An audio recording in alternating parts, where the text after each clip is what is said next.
Hey y'all, we are back, and today we are doing something a little bit different. We normally do small business grants. We'll talk about things associated with your business, whether it's taxes, building your credit, all of that type of stuff. Today, we are talking about a rent to own program.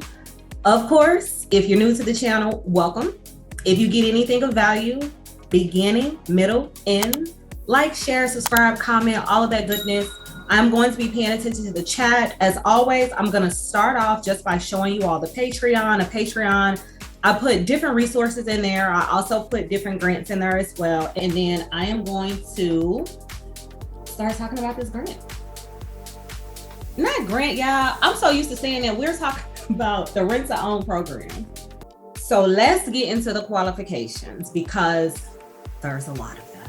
And first and foremost, yes, the minimum credit score is 550.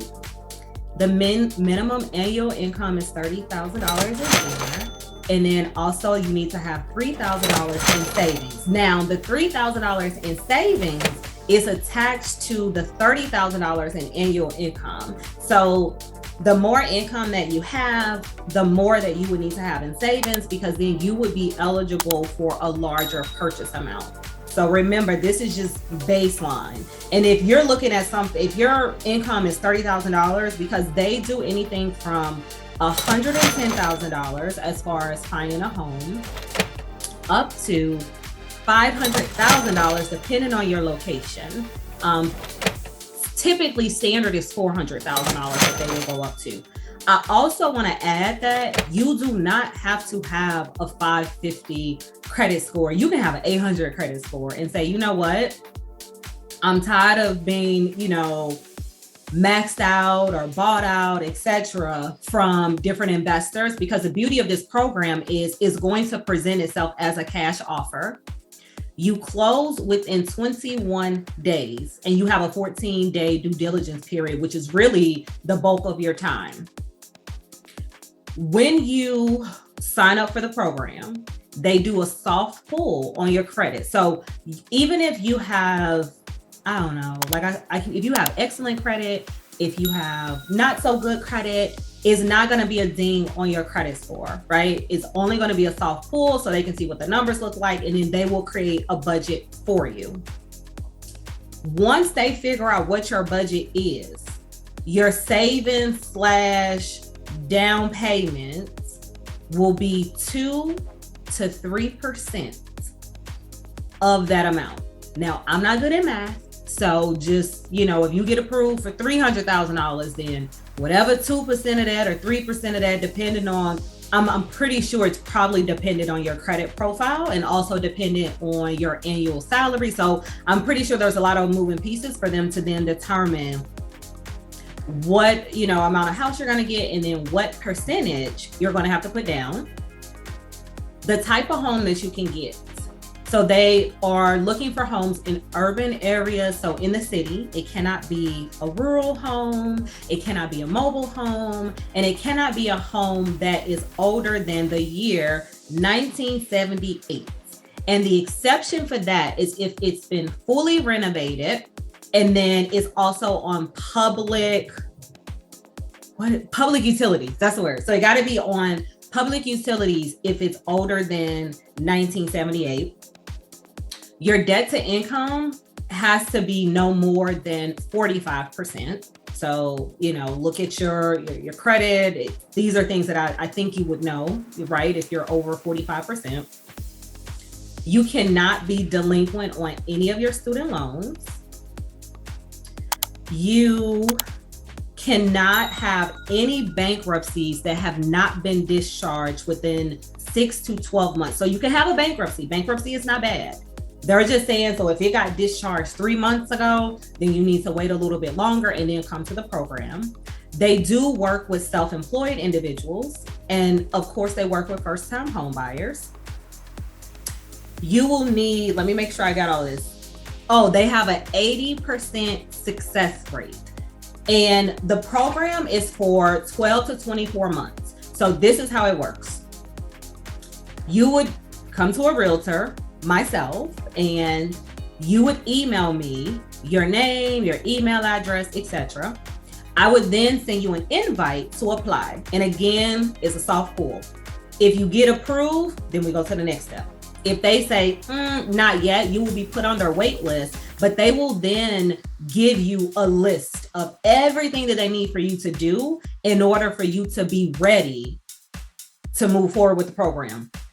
The goal is that nobody would be on their program for more than 24 months. So when they are looking at all of your documentation, they're looking to say, okay, this individual can definitely rent a property and be ready to go get a mortgage within 2 years. If they don't feel that you're capable to do that, then they will not even offer you to be able to go and find your own home. I'm trying to make sure I don't have any comments, y'all. So if you got questions, there might be a small delay. So definitely put them in there, and then, I'll answer them as I go along. So let's say you get approved and they give you a budget of, $200,000, $300,000. So within that budget, you would then work with your realtor and you get to go find whatever home that you like. Now, can be an investment property, can't be a fixer-upper. So it has to be a home that can pass an inspection, and whatever you offer has to be aligned with the appraisal. So I know a lot of, buyers right now, I don't even want to say right now because the market is cooling off, y'all. Yes, people are still putting in multiple offers, but with the interest rates going up, the market is not as hot as it was, where you have people putting $50,000 in due diligence and things like that. So you cannot waive the inspection. So don't fall in love with a house and think that I want it so badly that you don't have to do the inspection.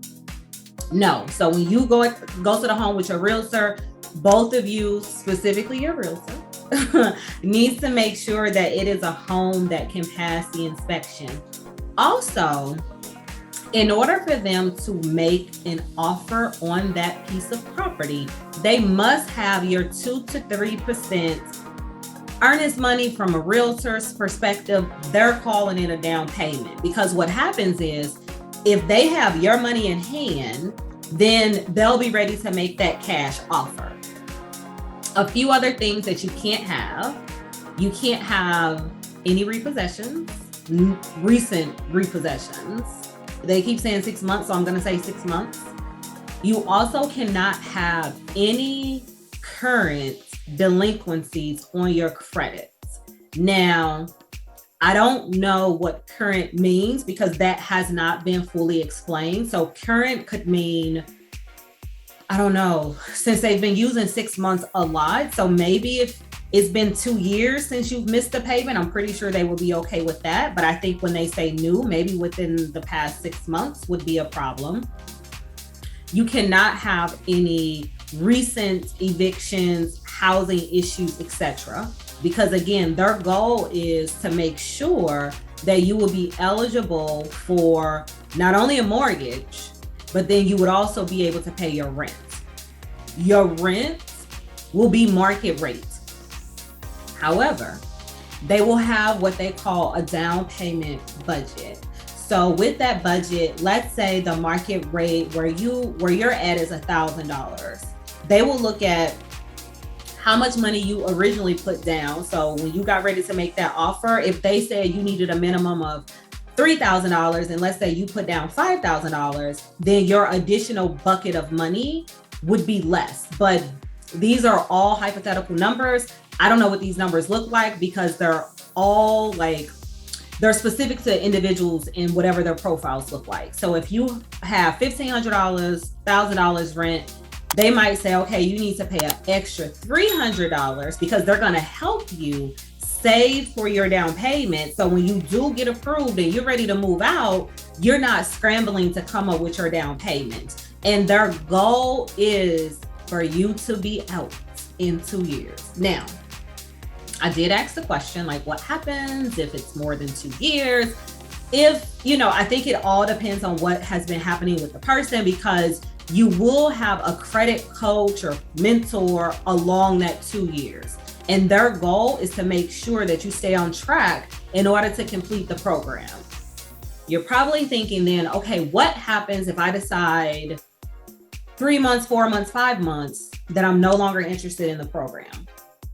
If you are a part of the program and let's say at month 5 or 6, you decide this isn't for me and I do not want to continue to pay, market rent plus, whatever the bucket of money that you're paying for your down payments, then you will have to pay them 3% of whatever that home appraised of when you exit the program.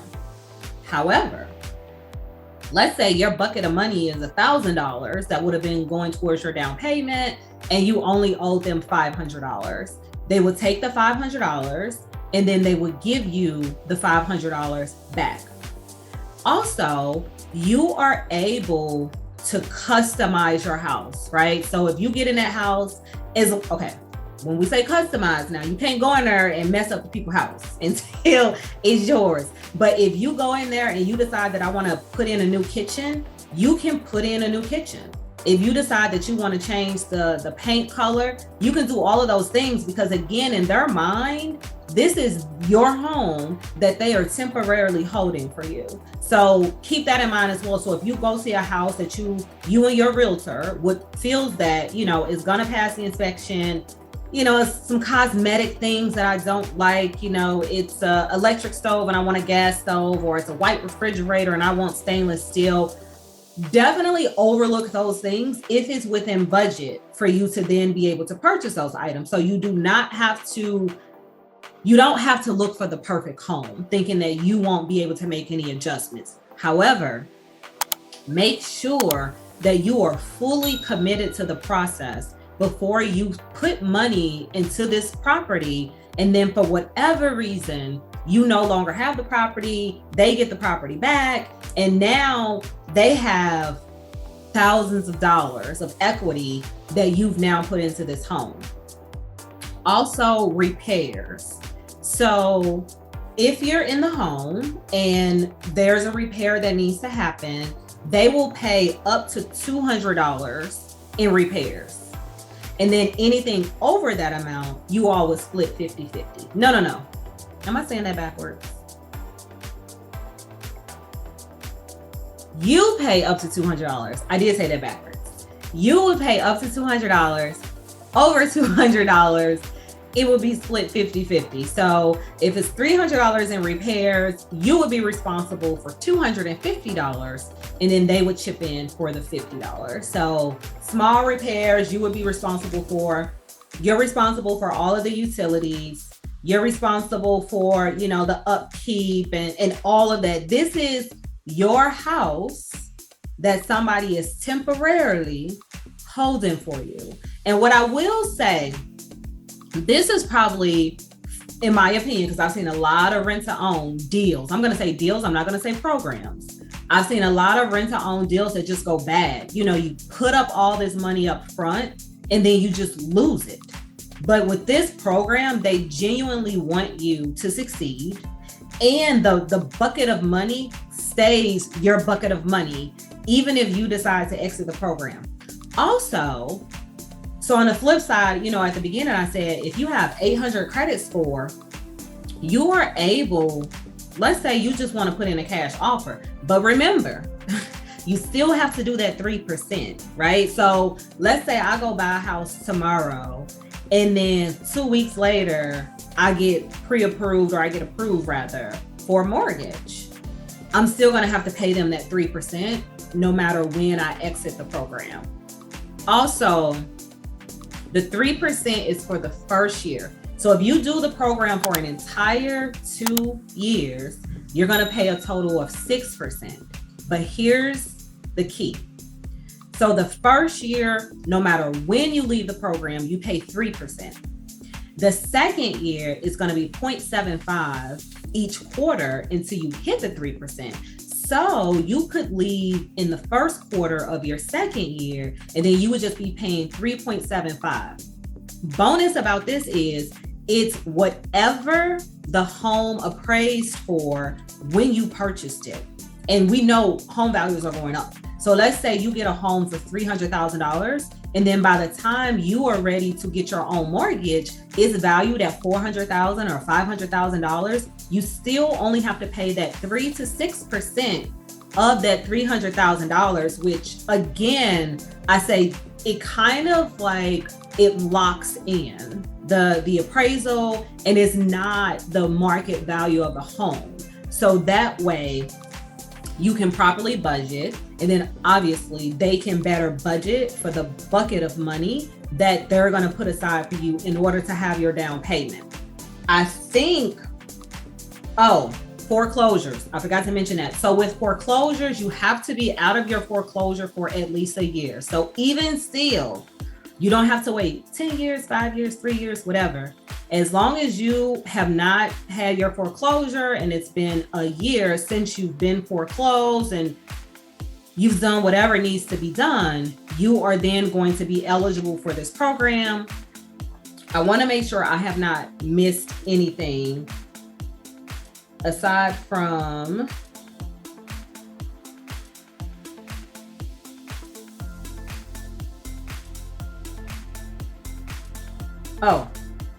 no delinquent taxes.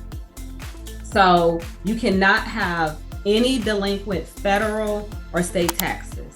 So if your taxes are currently delinquent and you're interested in getting into this program, please, please, please get on a payment plan. And the IRS, because they want their money and it's a little hard for them to get it, they will definitely put you on a payment plan. That's all of everything. Condos. So condos, townhomes. You only can get a townhome if it is fee simple. So they really prefer to work with single homes, but there are small exceptions for fee simple. Now I'm going to list all the states that the program is in, and you do not have to be located in that state. So if you're not in this state and you decide that you're looking to relocate anyways, this is an opportunity to do that as well. So the states: Alabama, Florida, Georgia, Indiana, Kentucky, North Carolina, Maryland, Ohio, South Carolina, Pennsylvania, Tennessee, West Virginia. And they're still expanding. So this gets updated quite frequently. So I would just keep looking into it. And then the program is Landis. I should have said that at the beginning, y'all. I forgot. But the program is Landis. So the program is Landis. The states, I'm going to say them more quickly. I've said them slow just in case. Alabama, Florida, Georgia, Indiana, Kentucky, North Carolina, Maryland, Ohio, South Carolina, Pennsylvania, Tennessee, and West Virginia. And I think that is it.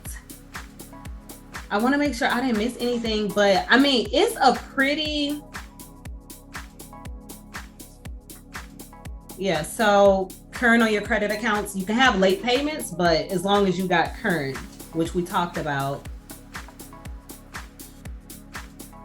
that's it. And even if you just started a new job, you're eligible for this program. So it doesn't have to say you got this many years of income from one job. So if you had a job for a year and a half and now you're at another job, you still will be eligible.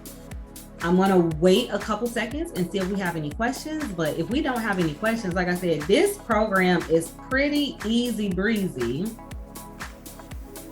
And then my email, if you're interested in the program, I'm going to put that in my description. So then you can email me. I just need your name, email address. That's it. I don't need any other information that you're going to send to me. And then I will send you a link to be able to apply for the program. So if you got anything of value from this video, if you can like, share, subscribe, because I don't see any comments, which I guess that is a beautiful thing, which means I must have answered everybody's questions while on this live. And I want you all to enjoy the rest of your evening.